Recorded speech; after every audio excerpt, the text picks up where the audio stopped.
नायदो थांनाय 2020 जानुवारिनि 27 तारिख खालि भारत सरकार आसाम सरकार दुलाराय बर' फरायसा आफाद एनडिएफबिनि मोनब्रै फिक्सन आरो इउबिपिअ जयै मोनसे एकर्ड माने पिस एकर्ड खालामनाय जादोंमोन। दा बै पिस एकर्डआव भारत सरकारा बाथ्रा होदोंमोन जे 280 आर्टिकलखौ 125 एमेन्डमेन्ट बिलनि गेजेरजों लाना फैनाय जागोन।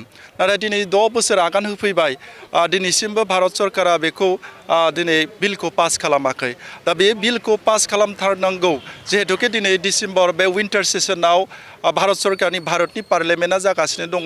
दा बेयाव बाथ्रा होनाय बायदि बिथांमोना गोख्रैनो बे बिटिआर एकर्डनि दफा 280 आर्टिकल आरो बेखौ 125 एमेन्डमेन्ट बिलनि गेजेरजों लाना फैनांगौ बे दाबिजों दिनै दुलाराय बर' फरायसा आफादा आसामनि गुबुन गुबुन माने साब डिभिजन वाइजआव दिनै बे बनजार लानाय बा बे हाबाफारिखौ जोङो लानाय जादों। मानो होनब्ला बेखौ भारत सरकारनिसिम जों मोनसे मेसेज होदों जे फैबाय थानाय समाव बेखौ थाबैनो गोख्रैयैनो जुदि सुफुङाब्ला दुलाराय बर' फरायसा आफादनियाव आरोबाव बे रोखोमनि गोहोआ दिनैबो गोथाङै दं। बेखौ सिनायथि होनो थाखाय जोंनि आखायाव दिनै अर लानानै जों दिनै भारत सरकारनो मोनसे मेसेजखौ हरनो थाखाय जों दिनै रेलिखौ लादों। आरो लोगोसेनो बेयाव जोंहा गोबांथार जेरै फसंथानफोर दङमोन। बे फसंथानफोरा दिनैसिमबो जायाखै। नाथाय बेखौ दिनै बे गोजां बोथोरनि जि पार्लियामेन्ट सेसन बे सेसनावहाय बिथांमोना लाबोथारनांगौ। जेरै एनआईटि माने इन्दिरा गान्धी इउनिभार्सिटि लोगोसेनो सेन्ट्रेल इउनिभार्सिटि आरो गोबांथार बे रोखोमनि एग्रिकालचार इउनिभार्सिटि बेफोर दङमोन। दा बेफोरखौबो बे पार्लियामेन्टनि गेजेरजों जिहेतुके बियो फाइनान्सियेल मोनसे एड होनांगोन। दा बे गासै खामानिफोरखौ बे 125 एमेन्डमेन्टनि गेजेरजों जिहेतुके आरोबाव 60टा समस्ति दानाय आरो बेयाव मर अट'नमि मर माने लेजिस्लेचर मर माने काउन्सिल मोनसे पावार होनाय दा बेखौ माने भिलेज काउन्सिल दानाय बे हाबाफारिफ्रा 125 एमेन्डमेन्ट बिलनि गेजेरजों जागोन। आरो बिनि गेजेरजों 280 आर्टिकला बेयाव हाबफानानै दङ। दा बिनि गेजेरजों फाइनान्सियेल जिखिनि अट'नमि बिटिआर सरकारा जितु बिटिआरआव मोनगोन। दा बे गासै हाबाफारिखौ 125 एमेन्डमेन्ट बिला जायोबासो लाबोयोब्लासो जोंनियाव बियो मोनसे इफेक्ट जाफैगोन।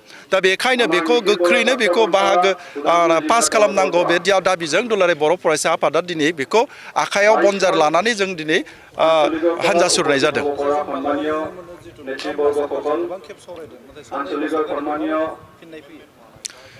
गोबां 6 दाननि उनावनो भारत सरकारजों आसाम सरकारा दुलाराय बर' फरायसा आफाद एनडिएफबिनि बारग' बिबानगिरि आरो इउबिपिअ जइन्ट मनिटरिं 6 दानाव खनसे जायो दिल्लीयाव।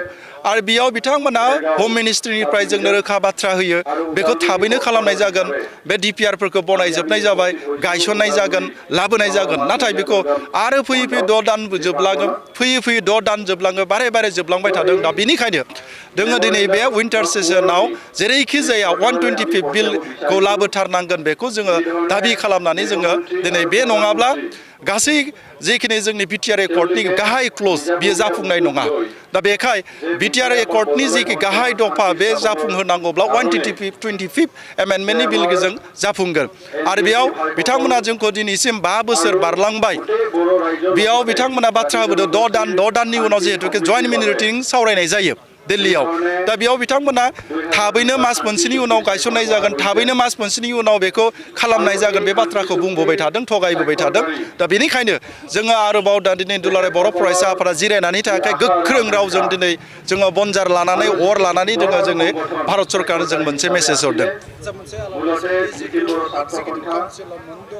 National democratic front of Bodoland 4टा ग्रुप লগতে ইউনাইটেড পিপলস বড়ো অর্গানাইজেশন এই চুক্তিখনৰ नायदो जोङो मोनद' हारिनि थाखाय जिएसटि होनाय बेखौ गोबां दिनैथ' बियो कानेक्टिं नङा बे हाबाफारिया। थेवब्लाबो नोंथाङा सोंनायखाय जों बेखौनो फोरमायगोन जे दुलाराय बर' फरायसा आफाद आरो बर'नि गुबुन गुबुन जे माहारियारि आफादफोर दा बेयाव जोङो बाधा होदों। मानो होनब्ला बे मोनद' हारिनो बिथांमोना एडभान्स मोनसे कमिउनिटि बिथांमोना जुदि एसटिखौ जुदि बिथांमोना मोनमारोब्ला जोङो बेयाव थानाय जिखिनि एसटिफोर बियो गोबां खहा जागोन बेखौ जोङो बुंदों। आरो बेखौ नोजोर बोनानै बिटिआर काउन्सिला बेखौ हराब्ला मोजां। मानो होनब्ला बेखौनो जों खावलायबोदों। दा हरोब्ला बिथांमोननि बाथ्रा नाथाय बेयाव जोंनिफ्राय गिदिरथार मोनसे माने खुद्रिसारनाय अपोजा थागोन।